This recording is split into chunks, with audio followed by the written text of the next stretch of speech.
Melvin Edward McGaa was born on April 16, 1936, on the Pine Ridge Indian Reservation in South Dakota.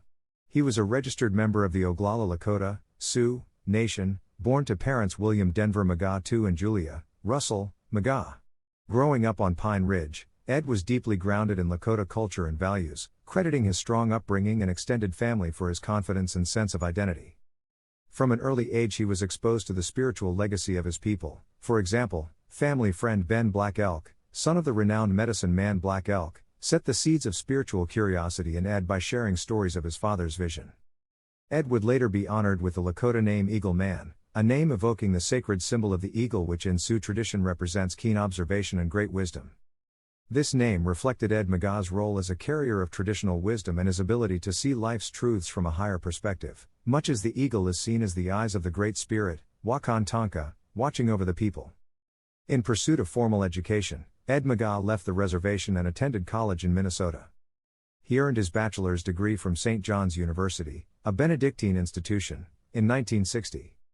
During his college years he continued to benefit from mentors. Even a few Benedictine priests took him under their wing and encouraged his academic and personal growth. Following undergraduate studies, McGaa went on to obtain a law degree, Juris Doctor, from the University of South Dakota. His diverse education, spanning traditional Lakota teachings and Western academia, prepared him for a unique path blending both worlds. Ed McGaa's life of service began with the United States Marine Corps. He served in the Marines during the late 1950s, including a stint in Korea. After completing college, he rejoined the USMC and trained as a fighter pilot. During the Vietnam War, Captain McGaa flew 110 combat missions in the F-4 Phantom II jet, demonstrating extraordinary courage and skill. His wartime record earned him 8 Air Medals and 2 Crosses of Gallantry for valor in combat. The Cross of Gallantry refers to the Republic of Vietnam Gallantry Cross, awarded for bravery. McGaa was even recommended for the Distinguished Flying Cross for his heroism in the air. One notable feat was that he became one of the very few to ever fly 5 combat missions in a row within a single day during a fierce engagement in Vietnam. This grueling effort, flying multiple back-to-back sorties to support troops under fire, showcased his warrior spirit and dedication. By the time he returned from Vietnam, Ed McGaa had achieved the rank of captain and was widely respected for his military service and leadership under pressure. His experiences as a warrior would later inform his spiritual perspective, as he transformed from a warrior in battle to what he called a mystic warrior dedicated to protecting the earth and indigenous ways. After completing his military service, Ed McGaa immersed himself in the spiritual traditions of his Lakota heritage. He sought out esteemed elders and medicine men to guide him. McGaa became a student of Chief Eagle Feather and Chief Frank Fool's Crow, 2 influential Sioux holy men who were instrumental in reviving the sun dance and other ceremonies in the 20th century. Under their tutelage, as well as learning from Ben Black Elk, who had been an interpreter for the book Black Elk Speaks, McGaa reconnected with the traditional Lakota ceremonies often referred to as the Mother Earth or Natural Way spirituality. Central to Ed McGaa's spiritual path was the sun dance ceremony, one of the most sacred rites of the Lakota and other Plains tribes.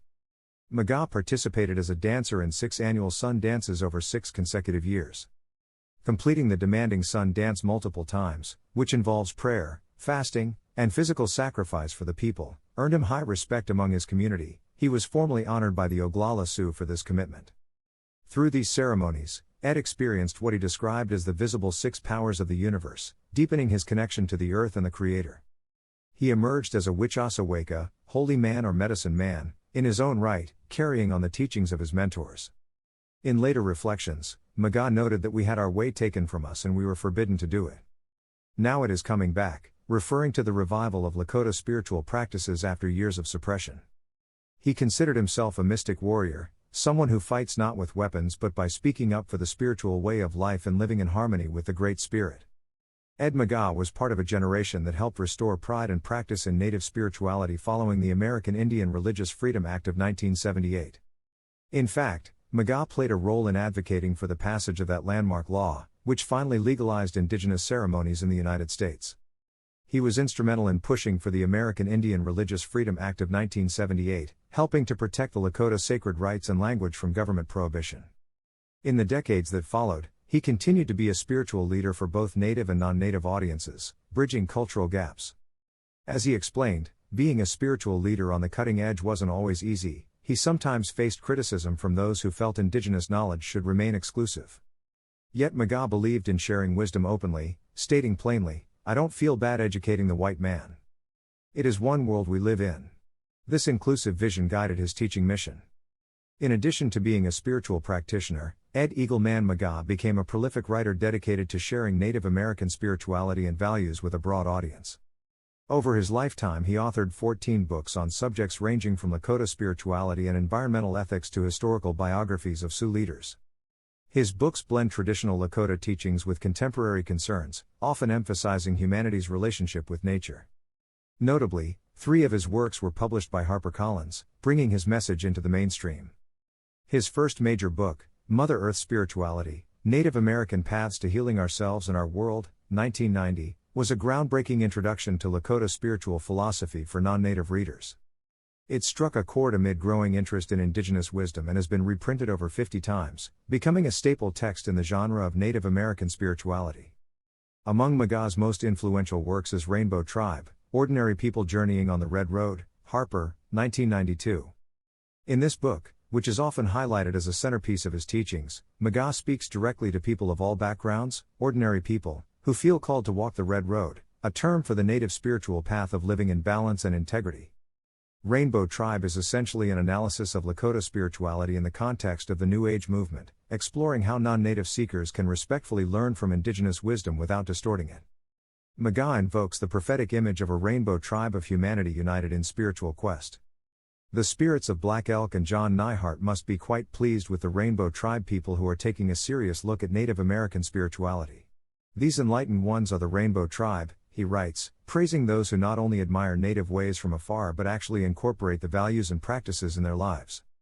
In Rainbow Tribe, Ed McGaa encourages readers to engage in ceremonies like the Sweat Lodge and Vision Quest, to respect Mother Earth, and to cultivate what he calls an innate spiritual consciousness that transcends race or creed. The book's message is one of unity through spiritual practice and reverence for nature, a call for people of all colors to walk together on the red road of truth, humility, and respect for the earth. This inclusive yet deeply rooted approach set Rainbow Tribe apart and solidified McGaa's reputation as a bridge between Native American spirituality and global spiritual seekers. Ed McGaa's other works continued these themes. In Native Wisdom, Perceptions of the Natural Way, 1995, and Nature's Way, Native Wisdom for Living in Balance with the Earth, 2005, he emphasized ecological responsibility and learning from nature's laws. His writing often pointed out that modern society's disconnection from nature leads to imbalance. He warned, for instance, that guns and swords are ineffective against the complex and varied assaults of an environment thrown out of natural balance, meaning that human warfare and technology cannot conquer ecological crisis. McGaa also ventured into history and current affairs. He wrote biographies of legendary Lakota chiefs, Crazy Horse and Chief Red Cloud, 2004, and even a commentary on contemporary violence, exposing terrorism, indigenous spirituality and religious extremism, 2011. In 2015, he published Black Elk Speaks For, Creator's Planetary Warning, offering a modern Lakota perspective on Black Elk's famous vision.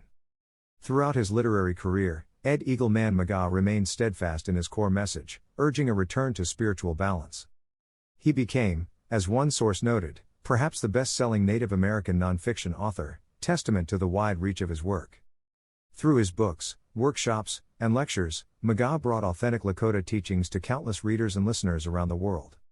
Ed McGaa's influence as a Native American author and spiritual teacher has been profound. As both a decorated veteran and a Sundance participant, he carried the credibility of walking in two worlds, the warrior and the wisdom keeper. In the 1980s and 90s, when interest in Native spirituality grew, McGaa was a leading voice ensuring that indigenous knowledge was presented with respect and integrity rather than exploitation. He often led workshops, seminars, and talks, sharing what he had learned from Lakota elders about living spiritually in the modern world.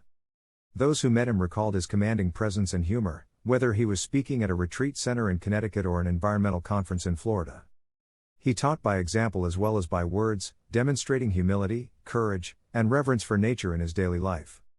In interviews, Eagleman distilled his philosophy into guiding principles: introspect, acknowledge, be thankful, accept mystery, seek knowledge, and observe, especially observe nature more so than listening to man. This counsel encapsulates his belief that true wisdom comes from looking within and learning from the Creator's creation, rather than from human ego or dogma. A consistent theme in McGaa's teaching was the sacred relationship between humans and the earth. He reminded people that Mother Earth must be treated with reverence. In a talk contrasting worldviews, he pointed out that in an earth-based perspective, animals in the natural world are not below humans but often above. If you take away the bird, the fish, the insect, the bee, the earth dies. But if you take away the human, the earth thrives. With such vivid examples, McGaa challenged audiences to rethink humanity's role and to live in a way that supports the web of life.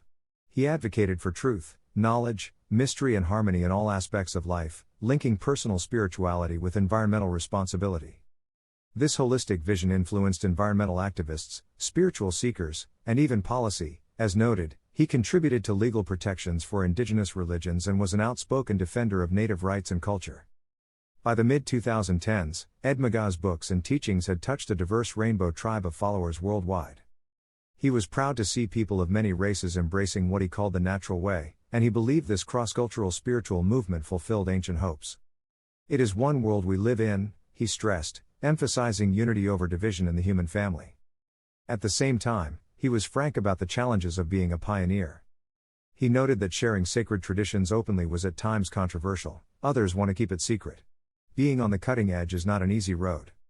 You have to be extremely thick-skinned. Despite any criticism, Ed "Eagle Man" McGaa's contributions opened doors for interfaith understanding and inspired many non-native people to support indigenous causes and to live more spiritually mindful lives. Ed McGaa passed away on August 25, 2017, at the age of 81, at his home in Hill City, South Dakota. He left behind a legacy as a respected elder, author, veteran, and spiritual teacher who bridged the gap between the Lakota and the wider world.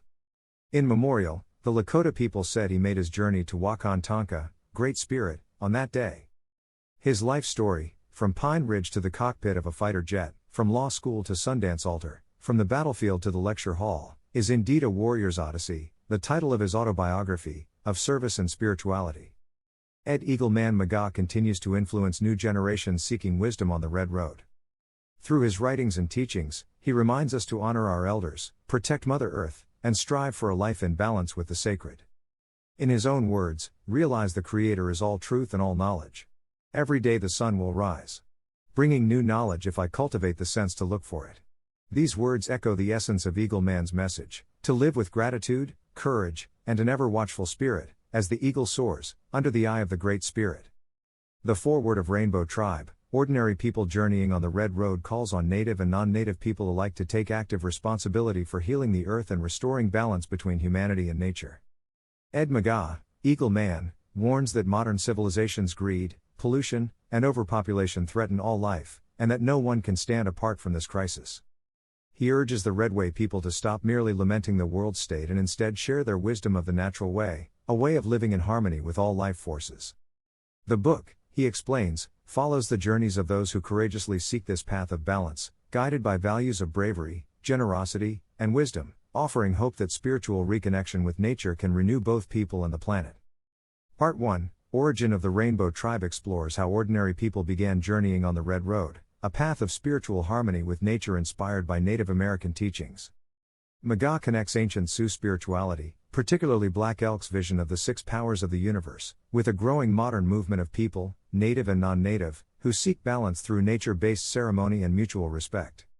He recounts how encounters with Rainbow Tribe individuals, open to learning from native wisdom without rigid hierarchies, led to the formation of a new, inclusive spiritual community.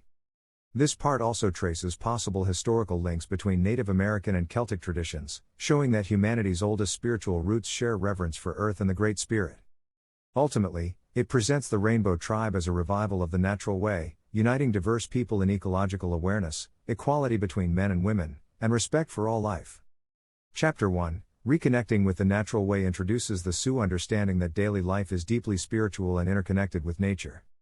McGaa explains that ceremony, whether for thanksgiving, healing, or prayer, is central to this worldview, serving as a link between humans, the earth, and the Great Spirit, Wakan Tonka.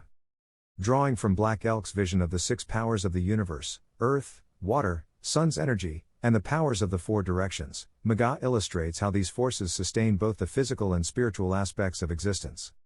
He contrasts this natural spirituality with the materialism and imbalance brought by industrial civilization, urging a return to harmony through respect for the planet and its cycles. The chapter's message is that reconnecting with the natural way means rediscovering our sacred relationship with all life and recognizing the divine presence in everyday experience.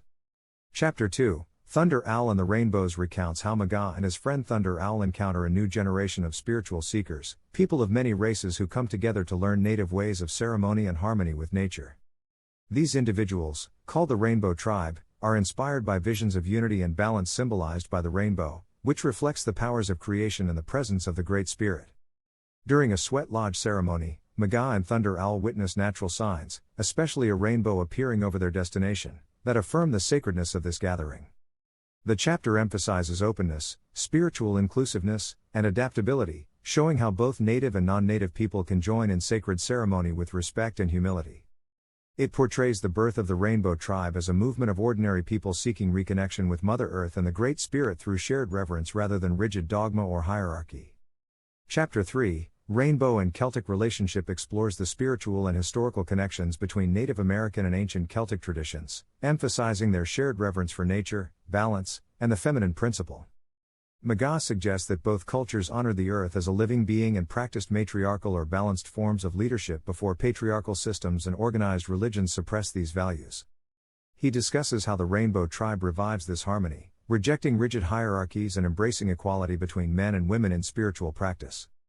McGaa also proposes that early contact between Celtic peoples and Native Americans may have influenced spiritual parallels, such as the circle, sacred ceremony, and kinship with nature, found in both traditions.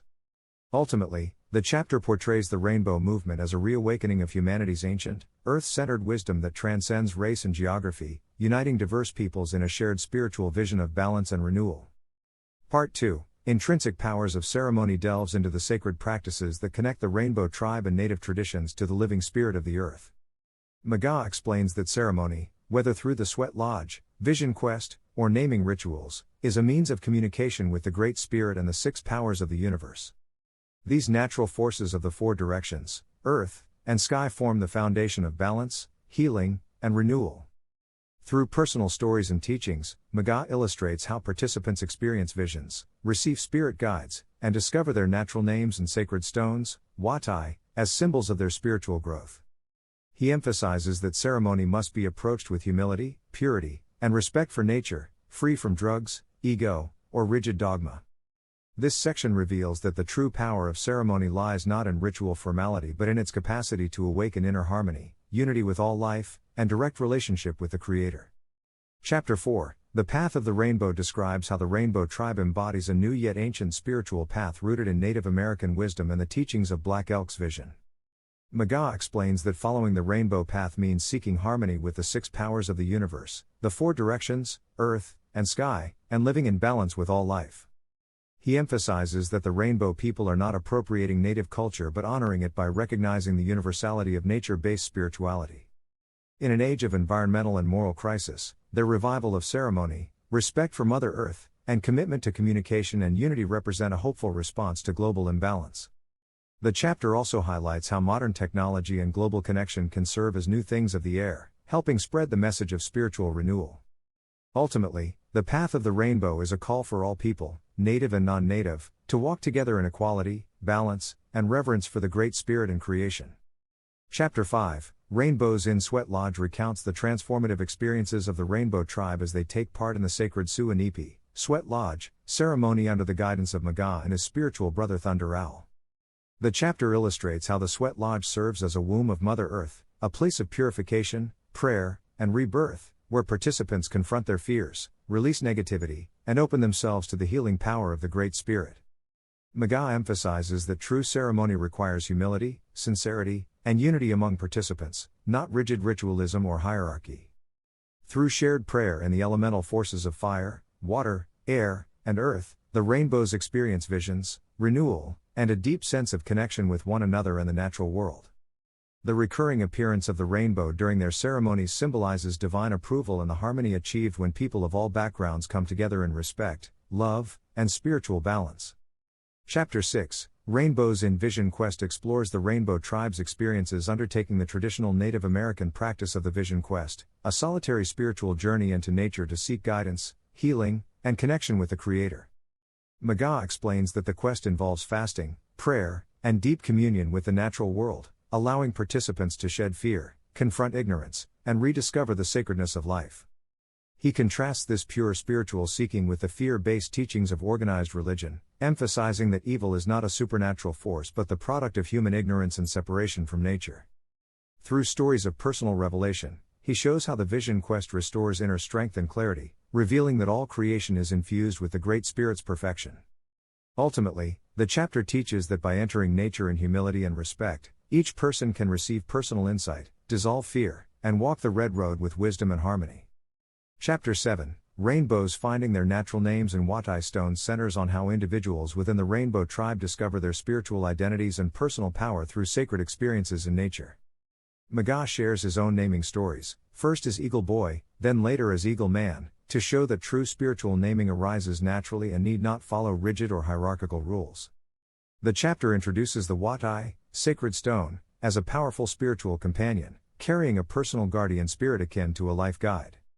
McGaa recounts how both traditional Lakota holy men and rainbow seekers have found their names and stones through visions, ceremonies, and signs from nature, often guided by birds, animals, or ancestral spirits. He stresses that these experiences are authentic when approached with humility and respect, not imitation. Ultimately, the chapter reveals that finding one's natural name and Watai stone symbolizes awakening to one's place within the web of creation, affirming unity with the Great Spirit and all living beings. Chapter 8, Rainbows Discovering Spirit Guides explores how members of the Rainbow Tribe come to recognize and work with guiding spirits that assist them on their spiritual journeys. McGaa describes his own relationship with his spirit guide, Charging Shield, a warrior ancestor whose presence gives him courage and direction, as well as the continuing guidance of revered Sioux holy men like Fool's Crow, Bill Eagle Feather, and Ben Black Elk.